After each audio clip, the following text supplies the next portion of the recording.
partir de agora, você ouve o podcast semanal Cooperadores da Verdade, com Rodrigo e Maria Carolina Raimann, apologética católica pela hermenêutica da continuidade.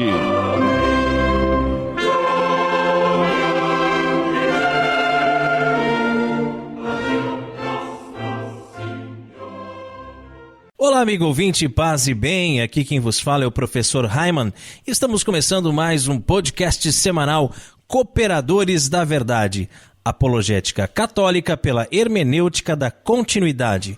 Aqui se fala a verdade, custe o que custar, doa a quem doer. Tudo bem, Carol? Tudo ótimo, Raimann, graças a Deus. Salve Maria Imaculada, viu? Um grande abraço aos nossos amigos que vão nos acompanhar a partir de agora. Um grande abraço a todos os nossos irmãos dessa terra de Santa Cruz que nos acompanham no site, nas redes sociais e nas diversas rádios que nos retransmitem. E em nosso momento de oração de hoje, além de todas as intenções que estão em nossos corações, nós queremos rezar por todas aquelas pessoas que ajudam este apostolado com doações e também por aquelas que ainda vão nos ajudar. Estamos reunidos em nome do Pai, e do Filho, e do Espírito Santo. Amém. Inspirai a Deus as nossas ações e ajudai-nos a realizá-las, para que em vós comece e para vós termine tudo aquilo que fizermos, por Cristo Senhor nosso. Amém. São Pio de Pietrelcina, rogai por nós. Pater noster qui es in celis, sanctificetur nomen tuum. Advenia regnum tuum, fiat voluntas tua, sicut in cielo et in terra. Panem nostrum quotidianum da nobis hodie, et dimitis nobis debita nostra, sicut et nos dimittimus debitoribus nostris, et ne nos inducas in tentationem, se libera nos a malo. Amen. Ave Maria, gratia plena, Dominus tecum. Benedicta tui mulieribus et benedictus fructus ventris tui, Iesus. Sancta Maria, Mater Dei, ora pro nobis peccatoribus, nunc et in hora mortis nostri. Amen. Gloria Patri et Filio et Spiritui Sancto, sicut erat in principio et nunc et semper et in saecula saeculorum. Amém. Senhor, fazei de mim um instrumento de vossa paz. Onde houver ódio, que eu leve o amor. Onde houver ofensa, que eu leve o perdão. Onde houver discórdia, que eu leve a união. Onde houver dúvida, que eu leve a fé. Onde houver erro, que eu leve a verdade. Onde houver desespero, que eu leve a esperança. Onde houver tristeza, que eu leve a alegria. Onde houver trevas, que eu leve a luz. Ó Mestre, fazei que eu procure mais. Consolar, que ser consolado. Compreender, que ser compreendido. Amar, que ser amado. Pois é dando que se recebe. Perdoando, que se é perdoado. E é morrendo que se vive para a vida eterna. Amém. E continuamos reunidos em nome do Pai, do Filho e do Espírito Santo. Amém. E nós queremos lembrar que este programa é transmitido atualmente por 14 rádios. E hoje um abraço especial vai para a Rádio Católica Shekinah, de Marabá, lá no Pará, gente. Um grande abraço ao nosso amigo Marcelo Souza e todos os ouvintes da Rádio Católica Shekinah. E no quadro A Vida dos Santos, nós estamos estudando a vida dos papas que foram canonizados. São os Santos Papas. Nós temos o costume de chamar o Papa de Santo Padre, não é mesmo? Mas isso não significa que ele seja santo. Na história da Igreja, já tivemos 265 papas. Francisco é o papa de número 266, mas nem metade deles foi considerado santo. Aliás, alguns muito pelo contrário, não é mesmo? E no último programa nós falamos de São Félix II.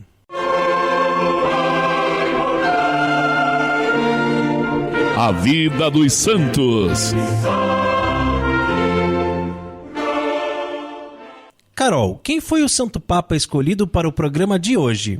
O santo de hoje é São Gelásio I. Conta para o povo, então, Carol, um pouquinho sobre a vida de São Gelásio. Nascido na África no ano 410, Gelásio era filho de um humilde ferreiro que sempre viveu na pobreza e amou os pobres. Foi um homem singular em sua época.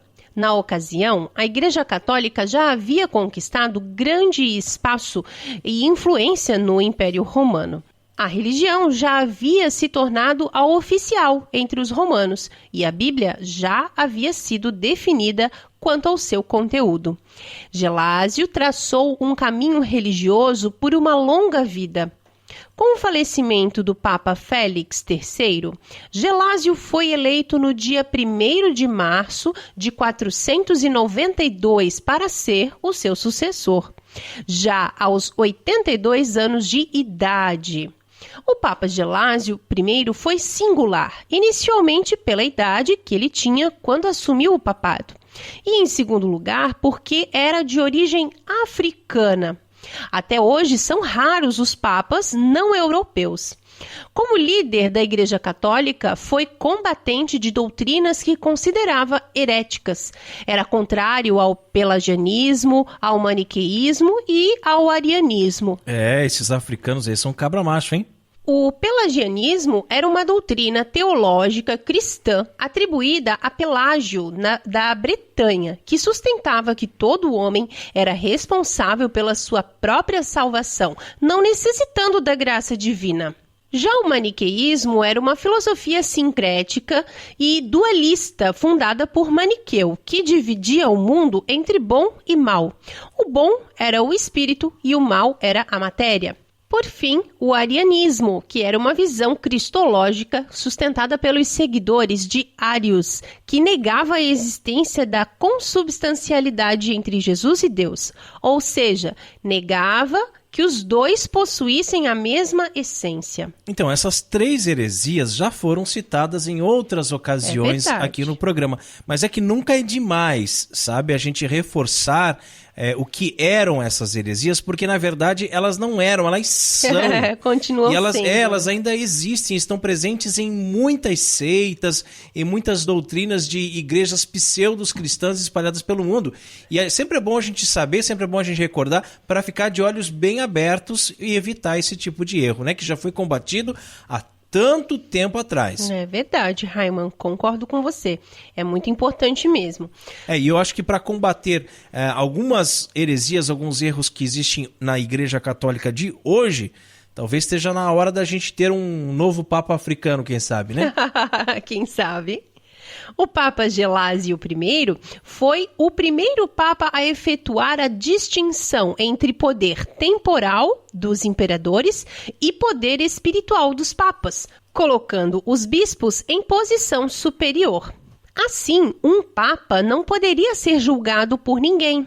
A partir dele surgiu uma norma eclesiástica que durou até a Idade Moderna, chamada de infalibilidade papal. O papado de Gelásio I durou pouco mais de 4 anos. Ele faleceu no dia 21 de novembro do ano de 496, aos 86 anos de idade.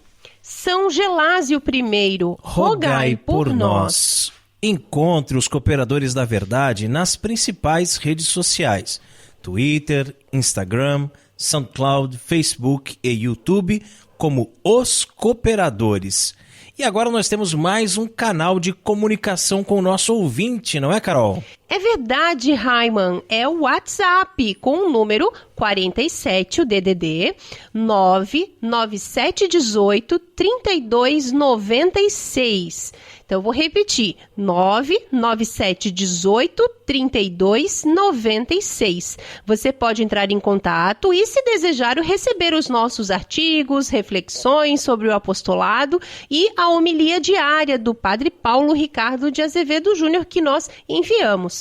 Salve o número do telefone dos cooperadores, DDD 47 99718 3296, na agenda do seu celular e envie uma mensagem para nós, dizendo que gostaria de ser cadastrado na lista de transmissão, ok?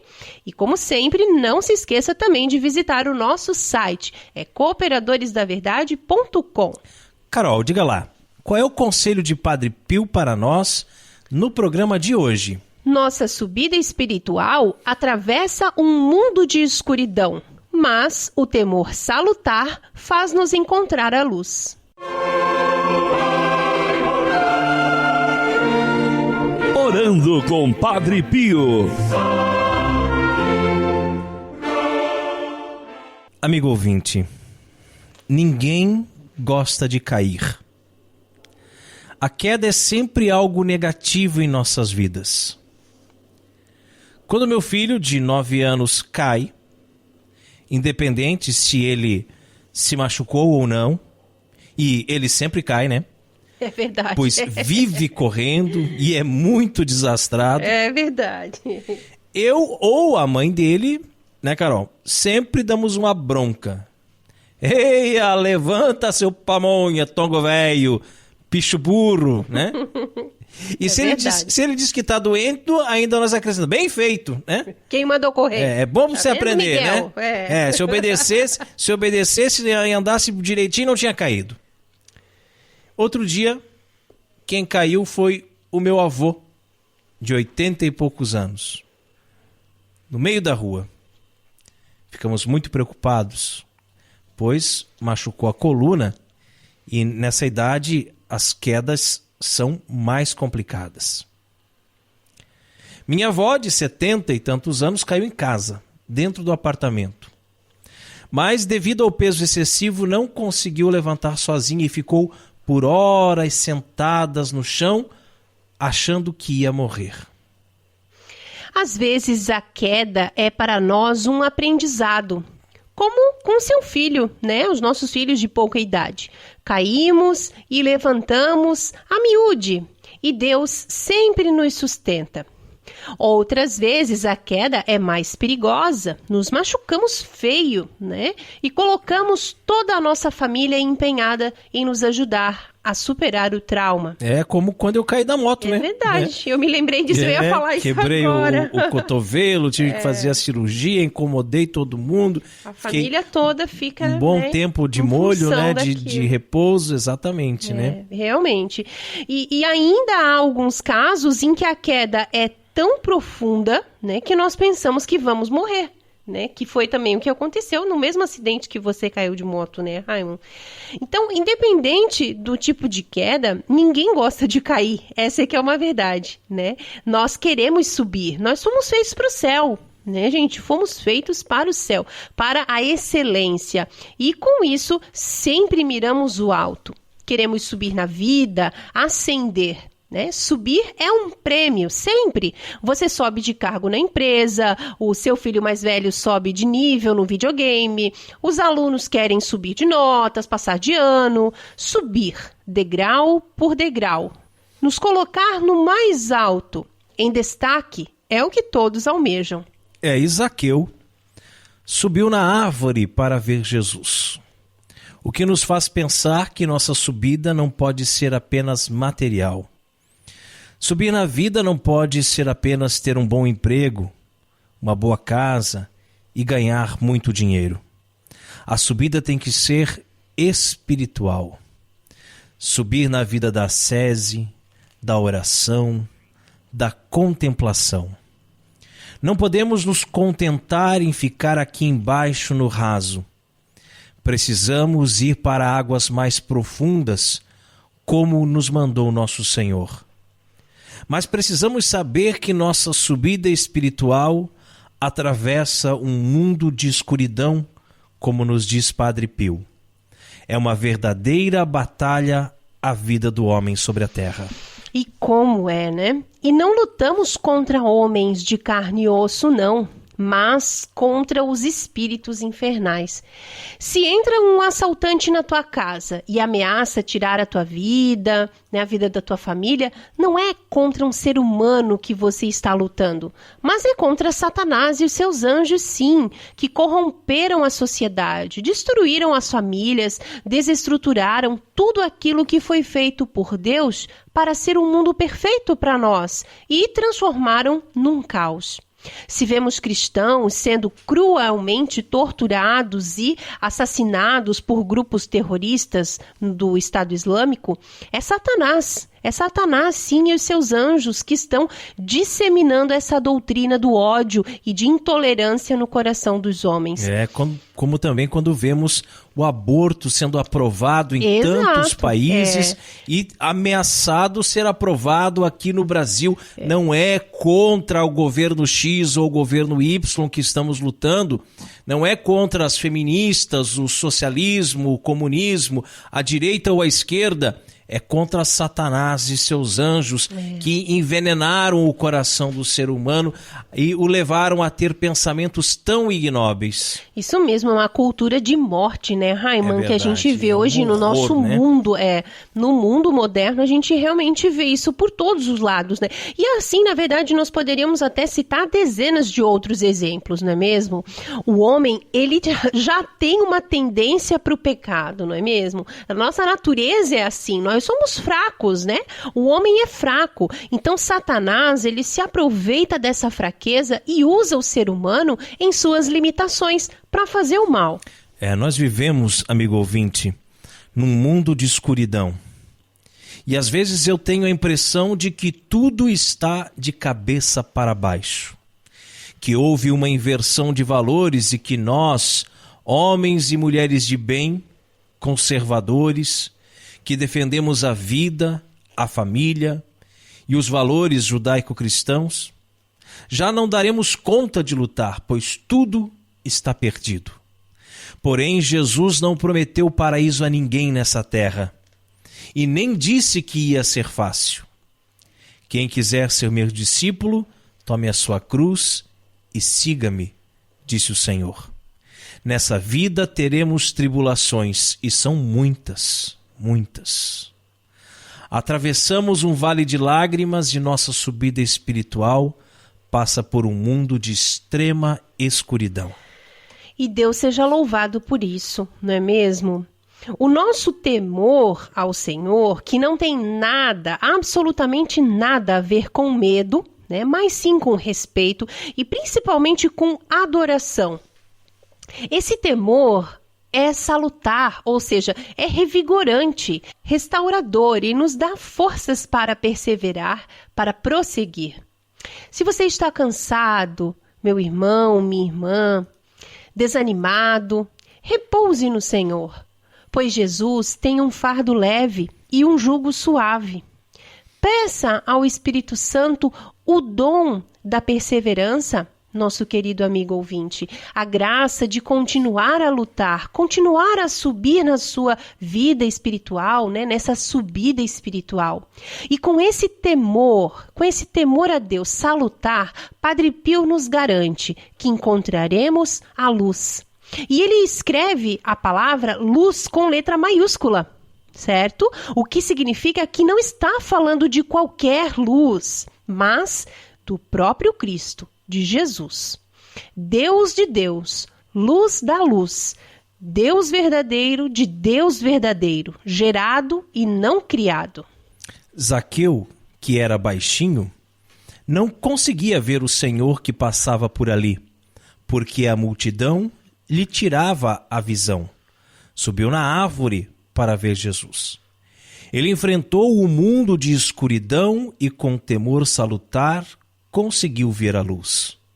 Que também nós possamos ter a graça de perseverar, de não desistir, de nos reerguermos em cada queda e subirmos em nossa vida espiritual, atravessando o mundo da escuridão, para com temor salutar merecermos um dia, por graça da luz, vermos a luz.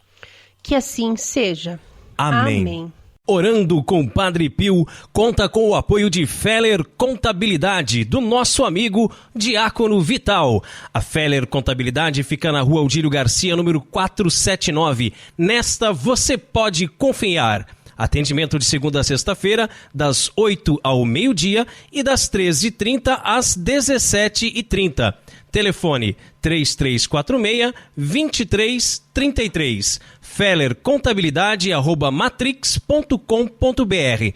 Em frente à Secretaria da Paróquia São Cristóvão de Itajaí, Santa Catarina. Feller Contabilidade, a sua empresa nas mãos certas. E se você também gostaria de anunciar a sua empresa no programa Cooperadores da Verdade, entre em contato conosco e ajude-nos a evangelizar.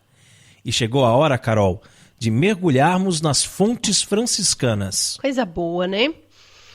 Deus gosta da pluralidade das coisas.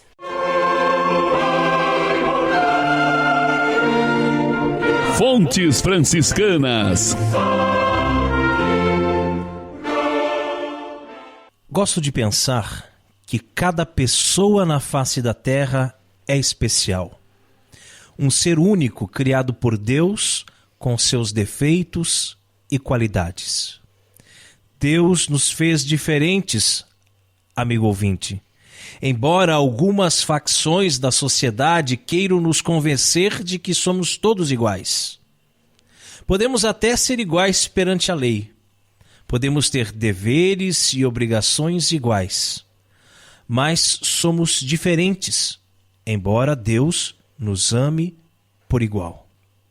Cada um tem suas particularidades, e Deus distribuiu e distribui seus dons como melhor lhe convém, cabendo a nós sabermos administrar estes dons. Justamente por sermos diferentes, por termos dons diferentes, é que nos completamos uns aos outros. Homem e mulher são diferentes, embora as feminazes afirmem o contrário, não é mesmo? E por serem diferentes é que um completa o outro, um apoia o outro, um ajuda o outro, tornando o relacionamento balanceado, equilibrado, de forma a não serem mais dois, mas uma só carne. E a beleza está realmente nisso, né? Na diversidade. Deus gosta da pluralidade das coisas.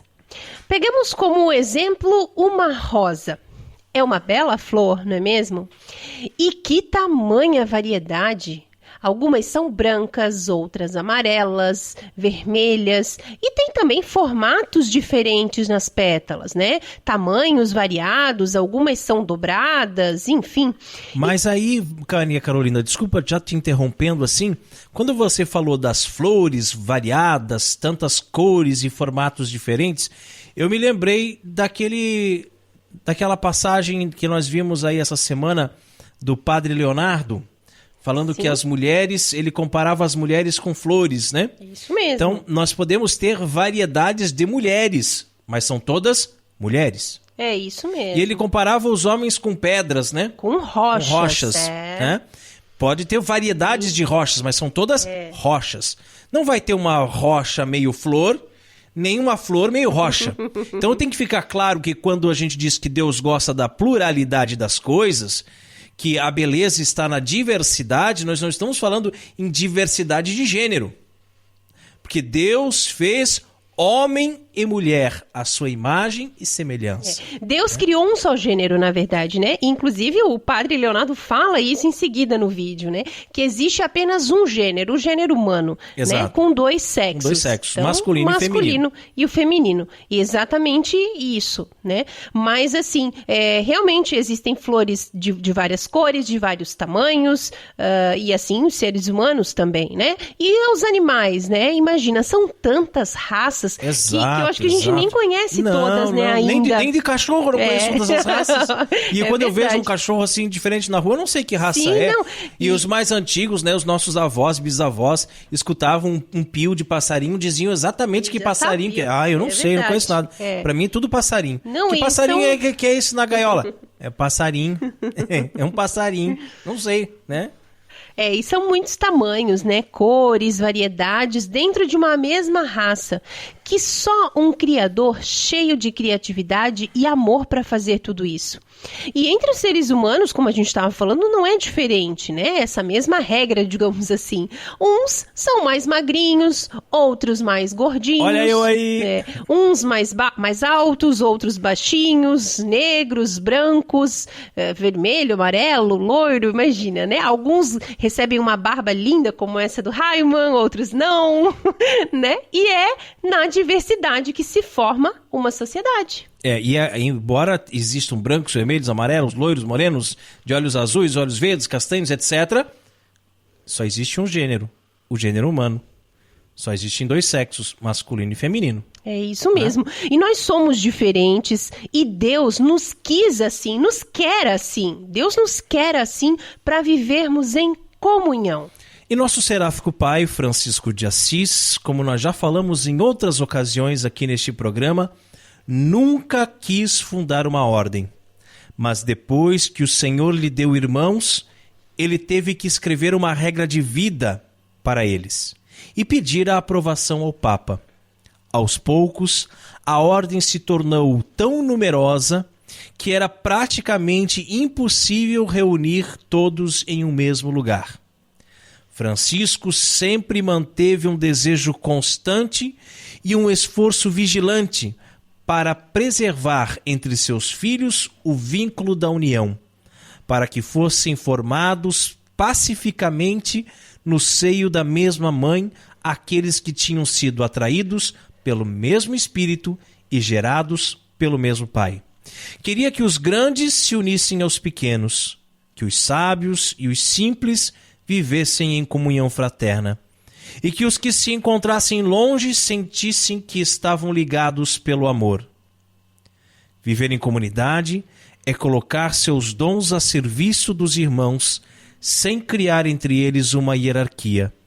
Todos têm igual valor, igual importância, pois uns precisam dos outros.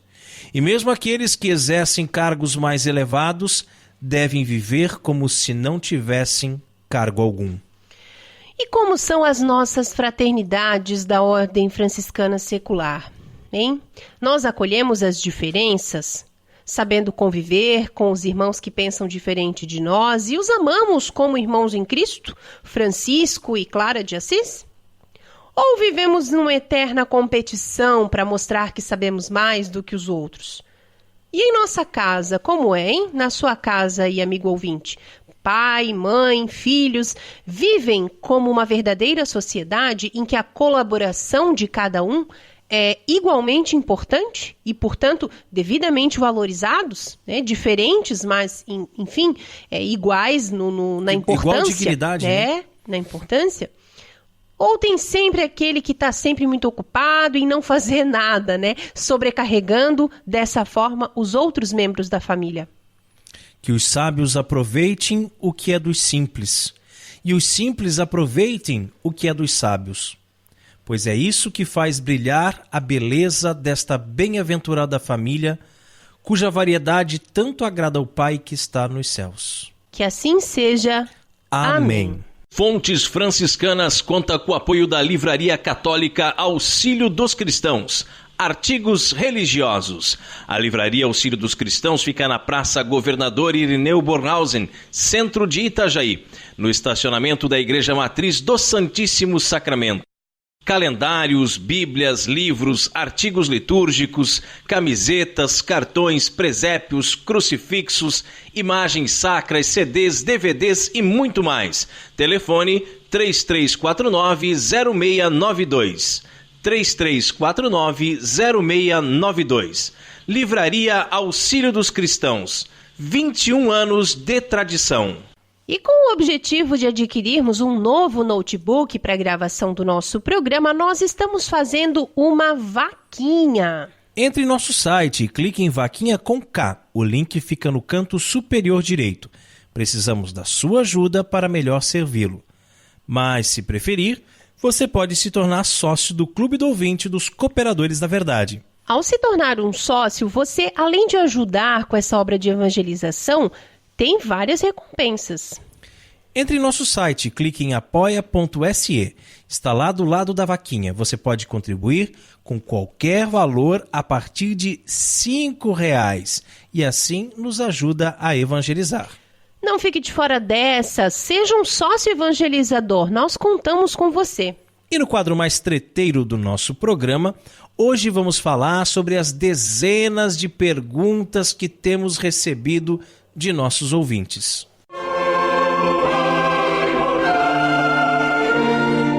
A hora da treta.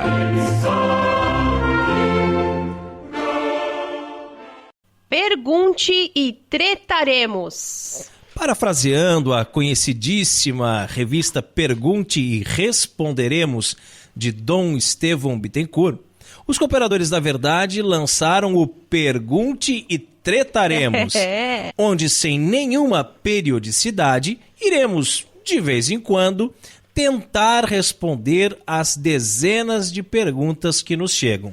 Que legal, né, Raiman? Eu já tô gostando muito da ideia, viu? E penso que é bacana esclarecer, a título de curiosidade aos nossos ouvintes, a informação sobre a revista de Dom Estevão, que ela foi escrita entre 1951 até 2008. Você sabia? Foram 51 anos, uma revista católica, né, pioneira, que ficou sendo veiculada, não é mesmo? No caso, em 2008, quando o Dom Estevão faleceu, aí justamente a revista parou de ser publicada, porque era ele, né, quem escrevia. O professor Felipe Aquino tem atualmente um programa que é bem conhecido com o mesmo nome, Pergunte e Responderemos. Então eu não sei se todos sabem, mas esse programa de TV é na verdade uma homenagem mesmo do professor Felipe Aquino, que classifica o Dom Estevão como, abre aspas, um amigo, um orientador e muito mais. Eu achei bacana esclarecer essa informação. Sim. Uhum. E você pode mandar as suas perguntas para nós. Isso, mande. Pelo nosso e-mail, contato@cooperadoresdaverdade.com, lá pelo Facebook também, né, Raiman? Dá para mandar uma mensagem. No nosso WhatsApp, que é o telefone 47, o DDD 99718 3296, e aí, quem sabe, no próximo Pergunte e Tretaremos, ela será respondida, e lógico, com todo aquele toque especial de treta. Bem, amigo ouvinte, inicialmente eu gostaria de dizer que essa primeira seleção de perguntas é de ouvintes que não quiseram se identificar, portanto, nenhum nome será mencionado, né? E também havia muitas perguntas parecidas que foram, às vezes, unidas numa só pergunta. Espero que consigamos responder a todos. Então vamos lá. O que devemos entender ser Deus, professor Raiman? Então, gente, acho que essa pergunta deve ter sido feita por um ateu, né? O que devemos entender ser Deus? Existem mais de 10.000 religiões no mundo. Algumas acreditam em um único Deus ou deusa, são os monoteístas. Outros acreditam em vários deuses, são os politeístas. Mas também existem os animistas, os panteístas e por aí vai. E por que eu estou dizendo tudo isso? Porque é óbvio, amigo ouvinte, que só pode existir um Deus verdadeiro e o restante são ídolos. Se existissem dois deuses, obviamente, um deles seria falso, compreende? Nós iniciamos a nossa profissão de fé, nós católicos, dizendo credo in unum Deum, ou seja, creio em um único Deus. A confissão da unicidade de Deus, que radica na revelação divina da antiga aliança, é inseparável da confissão da existência de Deus e tão fundamental como ela. Deus é único. Não há senão um só Deus.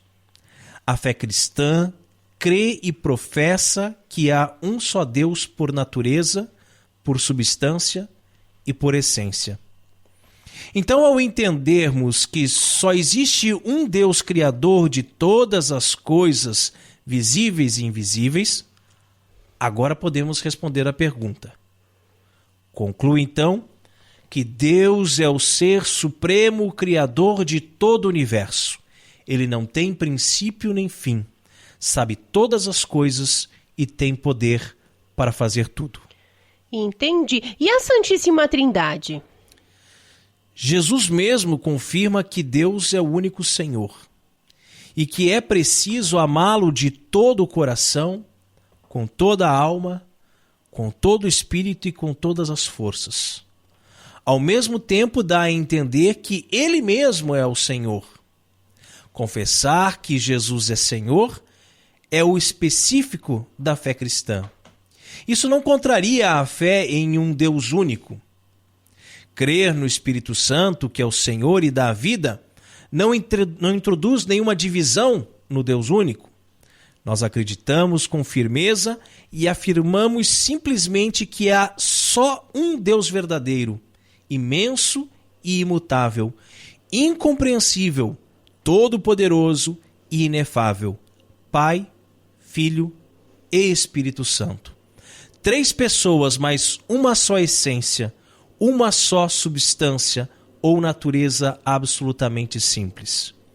O mistério da Santíssima Trindade é, portanto, a fonte de todos os outros mistérios da fé. É a luz que os ilumina. É o ensinamento mais fundamental e essencial na hierarquia das verdades de fé. Toda a história da salvação não é senão a história da via e dos meios pelos quais o Deus verdadeiro e único, Pai, Filho e Espírito Santo, se revela, reconcilia consigo e une a si os homens que se afastam do pecado. O que devemos entender ser as 3 pessoas da Trindade Santa? Então, 3 pessoas distintas, mas um só Deus, como eu estava falando. O Pai não é o Filho, o Filho não é o Espírito Santo e o Espírito Santo não é o Pai. O Pai é o Criador de todas as coisas, Patrem omnipotentem, factorem celi et terre, visibilium hominum et invisibilium, como professamos no Credo. Jesus, o Filho, Verbo encarnado, por ele todas as coisas foram feitas. Ele é Deus de Deus, luz da luz, Deus verdadeiro de Deus verdadeiro, gerado, não criado. Desceu dos céus para a nossa salvação e se fez carne no seio da Virgem Maria. O Filho revela o Pai, e o Espírito Santo revela o Pai e o Filho. Crer no Espírito Santo é, pois, professar que o Espírito Santo é uma das pessoas da Santíssima Trindade, consubstancial ao Pai e ao Filho, e com o Pai e o Filho é adorado e glorificado. Agora tem uma pergunta aqui, professor Raimann, sobre os livros da Igreja Católica. Existem tantos livros, católicos, por assim dizer, maravilhosos, e é sempre bom lermos a respeito da vida dos santos e tudo mais. Porém, quais são os livros da Igreja Católica, os quais devemos ler e observar? Então, como você falou na própria pergunta, existem muitos livros bons, livros católicos, livrarias muito boas na internet, enfim, mas basicamente o católico deveria ler 3 livros. Não é que é só os 3, mas esses são os fundamentais, digamos assim. Você precisa ler. Se você não leu ainda, corra e leia agora. Entendeu? As Sagradas Escrituras, que nós chamamos de Bíblia, justamente por não ser um livro, mas um conjunto, uma biblioteca, um conjunto de 73 livros inspirados por Deus e dividido em Antigo e Novo Testamento. Tá? O Catecismo da Igreja Católica, fundamental. Não pode haver um católico que não lê o Catecismo. E também o Código de Direito Canônico. Você consegue perceber aqui um contraste com os protestantes, Carol? Lógico, eles só têm a Bíblia, não é mesmo? Só as Escrituras, Escrituras, tá lá sempre lá embaixo do braço. E ainda uma Bíblia mutilada, A nossa religião, gente, é o cristianismo. Ou seja, o centro de nossa fé é o Cristo. Cristo é a palavra de Deus, Verbum Domini, e não a Bíblia. É difícil das pessoas entenderem, A Bíblia contém a palavra escrita de Deus, mas a palavra de fato, o verbo que se fez carne, é Jesus, o Cristo. Mas infelizmente há por aí muita gente que vive um biblismo ao invés de cristianismo. Não somos a religião de um livro, mas de uma pessoa, Jesus Cristo. Gostei. Então nos fale um pouquinho mais sobre os outros livros, professor. Então, eu mencionei em primeiro lugar a Bíblia, depois o Catecismo e, por fim, o Código de Direito Canônico, nessa ordem, justamente por ser a ordem de conhecimento da maior parte das pessoas. Eu acredito, ou quero acreditar, que todo católico sabe o que é Bíblia, Esse número cai pelo menos aí para metade, ou para menos da metade ainda, em relação aos católicos que conhecem o catecismo, que leram de fato o catecismo. Não aquele livrinho da catequese lá, Mas aquele livrão, do mesmo tamanho da Bíblia, em volume, assim, né? Eu arriscaria dizer, inclusive, que tem gente que nem sabe que existe, né? Na verdade, o catecismo. Tem várias edições, né? Uma bem conhecida é aquela da capa amarela, né? Então você vai numa livraria católica e pede o catecismo, você vai ver aquele livrão, né? Que você vai ver ali. E também, eu acredito que é um número muito, mas muito pequeno de católicos que já ouviu falar no Código de Direito Canônico e sabe o que é o Código de Direito Canônico, né? O catecismo, Carol, amigos ouvintes, contém todo o ensinamento da igreja. Tudo que você possa imaginar. Tudo que a igreja crê e professa. Tudo, se você quer saber se pode ou não pode fazer, se é pecado, se não é pecado, leia no catecismo. Às vezes é até melhor ler no catecismo do que perguntar para o padre. Que dependendo do padre, você vai perguntar, padre, tal coisa é pecado? Não, meu filho, isso aí não é pecado, isso é coisa antiga, todo mundo faz. Não vá nessa onda. Vai lá e abre o catecismo. Lá você vai ver o que é o correto, né? E o catecismo está dividido em 4 partes. A primeira parte é a profissão de fé. Depois vem a celebração do mistério cristão, a vida em Cristo e a oração cristã. Você quer de fato conhecer a Igreja Católica e não sair por aí falando bobagens? Leia o catecismo. E o que é o Código de Direito Canônico? Então, o último dos 3 que eu falei, né? E o menos conhecido. Ele trata das leis eclesiásticas, dos direitos e deveres dos fiéis e dos clérigos, da constituição hierárquica da Igreja, dos institutos de vida consagrada, das comunidades de vida apostólica, das obrigações da Igreja de ensinar e santificar, dos sacramentos, do culto divino, dos templos sagrados e até mesmo dos delitos, das sanções e dos processos da Igreja. Não é uma leitura fácil, né? Em razão disso, a reunião geral do Sínodo dos Bispos aprovou alguns princípios que esclarecem a leitura e a interpretação desse texto. Então, resumindo, os livros são a Bíblia, o Catecismo e o Código de Direito Canônico, certo? Isso, exato. Esses 3 são fundamentais, né? Muito bem. E haveria mais alguma leitura a recomendar? Eu recomendaria, né, que os nossos ouvintes lessem, pelo menos, né, as epístolas papais, os documentos dos concílios, principalmente agora, né, esse último concílio Vaticano II, que muita gente diz que isso aqui é por causa do concílio, mas não leu nenhum documento do concílio. Quando lê, vai ver que não é bem assim, que vai ver que esse espírito do concílio, né, é um espírito de porco, né, que não está nos documentos, que, pelo contrário, os documentos reafirmam o que a Igreja já ensina há 2000 anos, ou seja, é a hermenêutica da continuidade, né? Palavrinha difícil aí que o pessoal não consegue entender o que é, mas é isso, né? Tem que ler os documentos do concílio para entender. A instrução geral do Missal Romano, importantíssimo, porque ali fala também da parte litúrgica, né? Da celebração do mistério da Eucaristia. E aí você tira a dúvida, tudo que pode, que não pode. Pode bater palma na missa? Pode cantar parabéns para você? Pode fazer isso? Entrar dançando com a Bíblia? Pode dancinha. Pode teatrinho do Evangelho. Né? Pode isso. Leia a instrução geral do Missal Romano. Se não está previsto, não pode. Se não fala nada sobre isso, não fala nada, então pode. Não fala nada, então não pode. Né? Mas comecemos pelos 3 que eu já citei, né? Começa lá com a Bíblia, o Catecismo, o Código de Direito Canônico, depois você vai lendo esses outros documentos que são muito importantes. E claro, né? A gente vai ler a Vida dos Santos e tem muitas outras leituras muito boas, né? Eu acredito que pouquíssimos católicos, Maria Carolina, já leram a Bíblia inteira.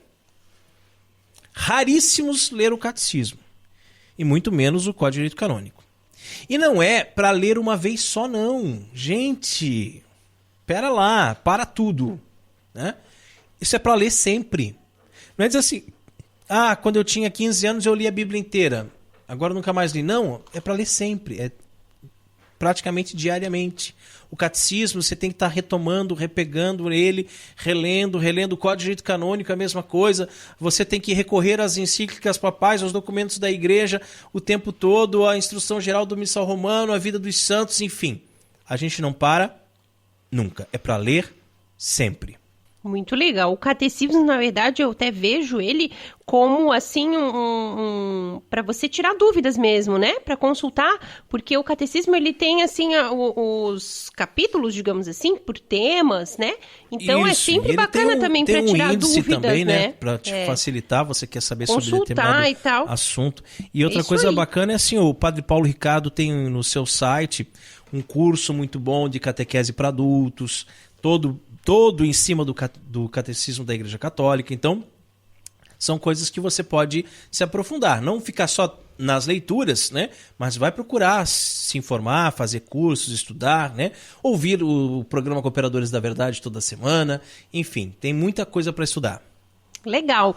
E já que nós falamos ali em Bíblia, tem uma outra pergunta que sempre nos mandam aqui para os cooperadores, viu? Qual é a diferença entre a Bíblia do católico e a dos evangélicos? Esse evangélicos eu vou colocar entre aspas, né? Que foi como mandaram pra gente. Exato. Tudo bem. Bom, convém nós sabermos que o Novo Testamento ele é composto por 27 livros, tanto na Bíblia católica como na Bíblia protestante. A diferença ela está lá no Antigo Testamento. Na Bíblia protestante faltam 7 livros. 1º e 2º dos Macabeus, Tobias, Judite, Sabedoria, Eclesiástico e Baruque. Uma brincadeira que a gente sempre fala, né? É que na Bíblia dos protestantes falta sabedoria, né? Que para os protestantes falta sabedoria. É verdade, é um dos livros que eles não têm. E faltam também alguns trechos em alguns livros. No livro de Esther faltam 6 capítulos, né? Do capítulo 10, versículo 4, até o capítulo 16, versículo 24. No livro de Daniel, faltam a oração de Azarias, o cântico dos mancebos, o episódio de Susana e a história de Bel e do dragão. E uma curiosidade, Lutero, quando traduziu a Bíblia para o alemão, deixou de fora a carta de São Tiago.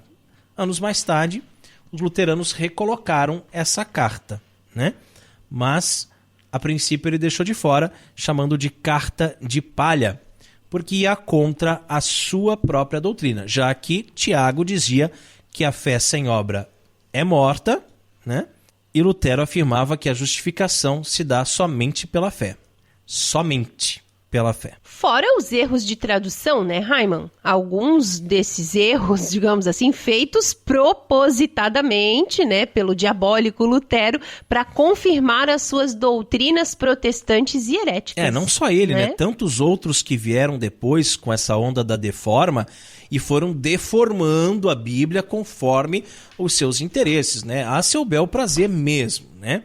Então, assim, gente, não convém ao católico possuir uma Bíblia protestante, né? Ler uma Bíblia protestante.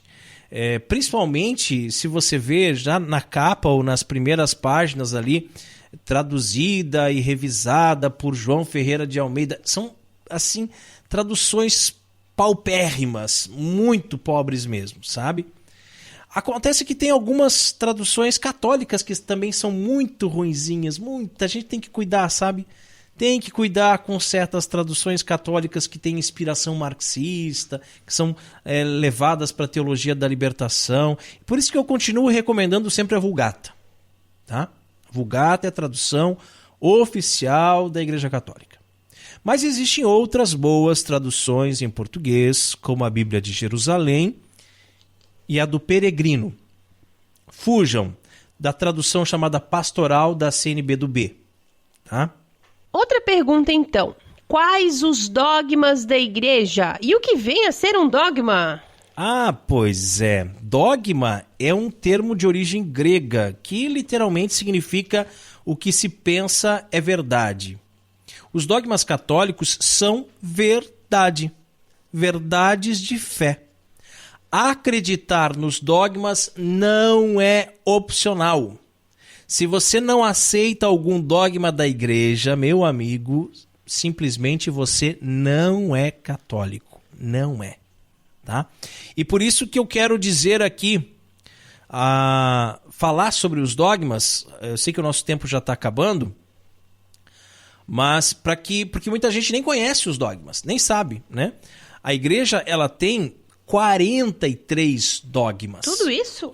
43. Nossa. E é dividido em 8 categorias. Eu vou só falar os nomes das categorias aqui, quem sabe num outro momento a gente retoma, tá? Primeiro, dogmas sobre Deus. Segundo, dogmas sobre Jesus Cristo. Terceiro, dogmas sobre a criação do mundo. Quarto, dogmas sobre o ser humano. Quinto, dogmas marianos, são os meus preferidos. Sexto, dogmas sobre o Papa e a Igreja.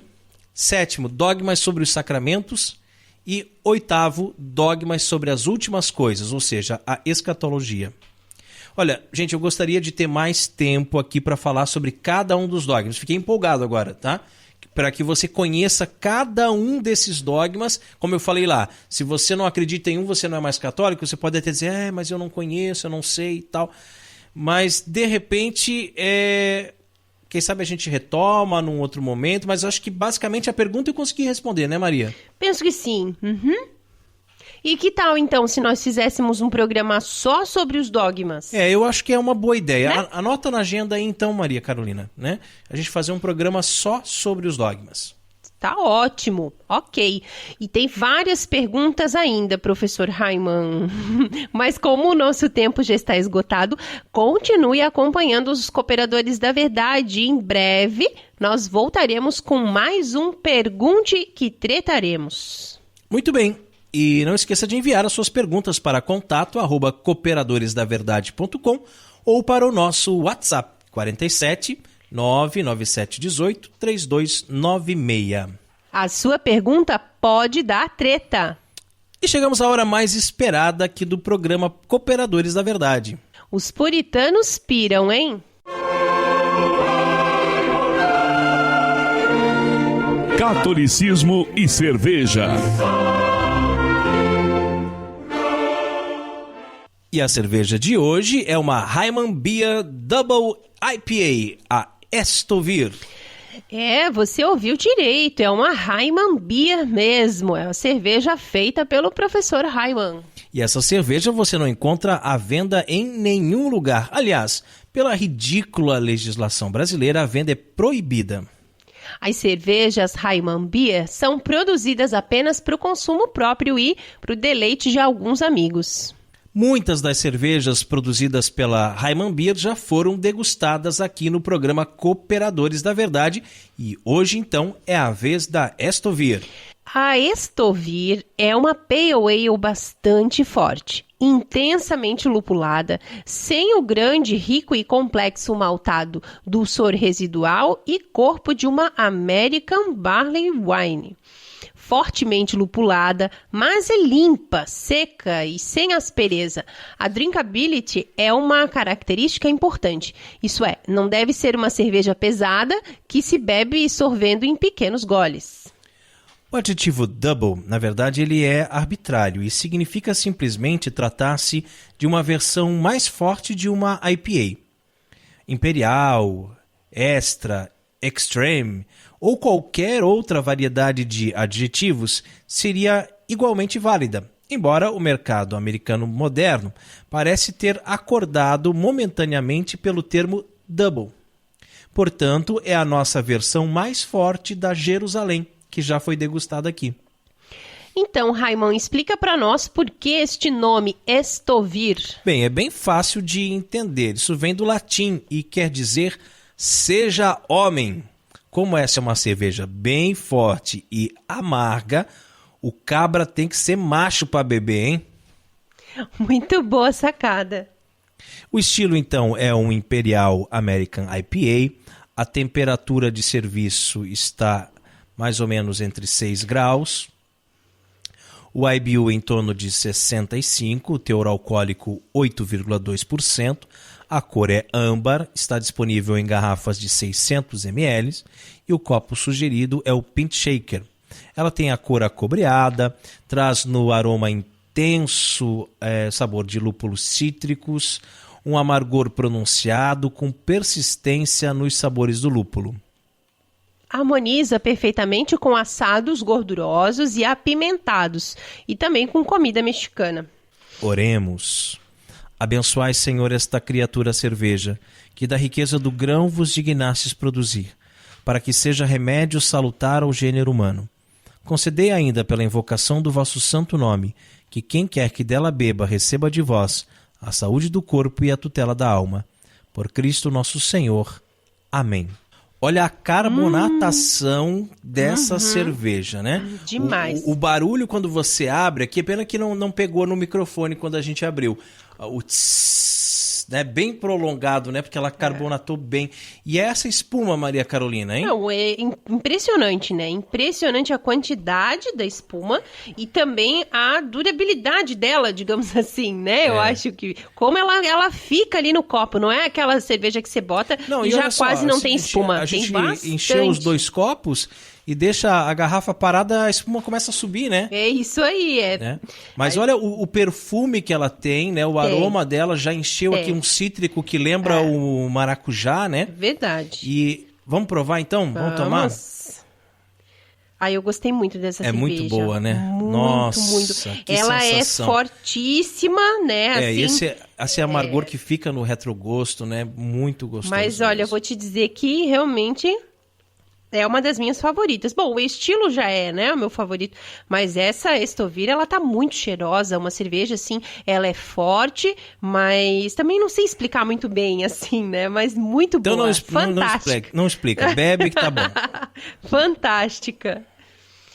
E você que está nos ouvindo agora também sabe fazer cerveja e quer ter a sua obra-prima degustada aqui no programa Cooperadores da Verdade e ainda ganhar uma propaganda na faixa? Então entre em contato conosco. O e-mail é contato@cooperadoresdaverdade.com. Catolicismo e Cerveja conta com o apoio da Beer House Cervejas Especiais.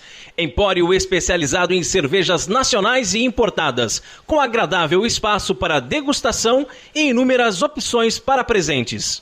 Produtos para harmonização, copos, taças, kits e cestas e, é claro, muita cerveja. Aberto ao público de segunda a sexta, das 15 às 23 horas e aos sábados, das 10 às 22 horas. A nossa missão é trazer o universo cervejeiro cada vez mais próximo dos apreciadores dessa bebida inigualável. A Beer House está situada na Avenida Coronel Marcos Conder, número 950, Sala Térrea, Centro, Itajaí, Santa Catarina. beerhousemkt@gmail.com. Fone 3045-5821. Beer House, a primeira casa cervejeira de Itajaí. E rezemos a Virgem, que nos proteja, nos guie e cuide do nosso apostolado. Salve Regina, Mater Misericordiae, vita dulcedo spes nostra salve. A te clamamos, exulis filii Eve, a te suspiramos gementes et flentes in ac lacrimarum vale. Ea ergo advocata nostra, ilus tuos misericordiis oculos ad nos converte, et Iesum benedictum fructum ventris tui, nobis pos hoc exilium ostende. Ó clemens, ó pia, ó dulce Virgo Maria, ora pro nobis sancta Dei genitrix, o dignificiamus promissionibus Christi. Amém. Subtum presidium confundimus Santa Dei genitrix, nostras deprecationes ne despicias in necessitatibus nostris, sed a periculis conclipera nos semper, Virgo gloriosa et benedicta. Amém. E chegamos ao fim de mais um programa Cooperadores da Verdade. Venha você também ser um cooperador. Colabore com esse apostolado, fazendo a sua doação, para que nós possamos adquirir equipamentos melhores e manter esse programa no ar. Contamos com a sua generosidade e também com a sua oração. Muito obrigado a você que nos acompanhou nesse podcast. Ajude a divulgar compartilhando nas redes sociais. Muito obrigada, Raiman, por mais este programa. Eu fiquei muito animada com esse novo quadro, então pergunte e tretaremos. Muito bacana, como sempre. Muito bom cooperar com a verdade ao seu lado, querido. Muito obrigada. Que Deus abençoe a todos nós. Salve Maria Imaculada. Obrigado, Carol. Obrigado, queridos ouvintes. Rezem por nós. Deus abençoe a todos. Paz e bem.